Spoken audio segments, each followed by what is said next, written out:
Okay, so just about have the cooling system parts all out and planned. We've got a CSF aluminum radiator. It's going to replace the OEM one. This is a Morimoto bracket and electric fan. You can see the bracket's really great because it goes right where those three mounting points are. And then there's kind of a hook with rubber that holds it in the top. One with the Bimmerworld silicone hoses and the OEM pieces to go on here. So two of the OEM upper and lower radiator hoses. And then to control that, the fan and when to turn on, I've got this Rogue Engineering water pipe that connects to the thermostat housing.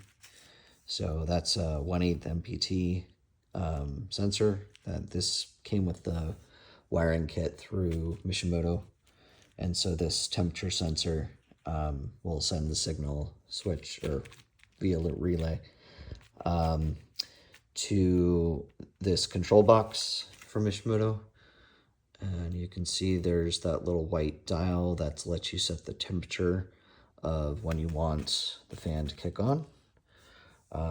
So basically temperature comes in to control box.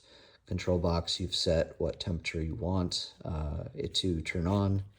And so it gets power via, well, it's switched, fused power from the fuse box, or not the fuse box, but the fuse panel that drops down in the glove box.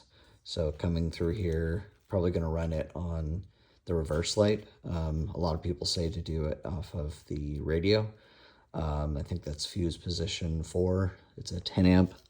But the problem with that is radios usually, the power stays on, there's draw, or supply rather, for a few minutes after the car shut off after ignition, even locking the car. So your fan's probably going to stay on if it's at or above the temperature you determine here. So I got to look up which fuse it is, but this will go to the reverse light, which apparently once you kill ignition, that goes off, and that's also a 10 amp.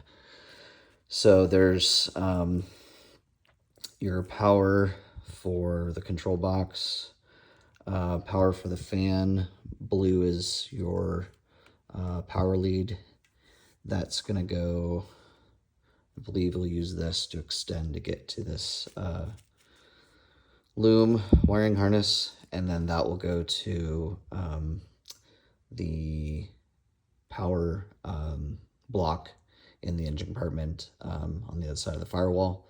Attach that in, get your ground in, then here's the ground. I think we'll just run that to the same post as this. And I think that will do it. Getting excited.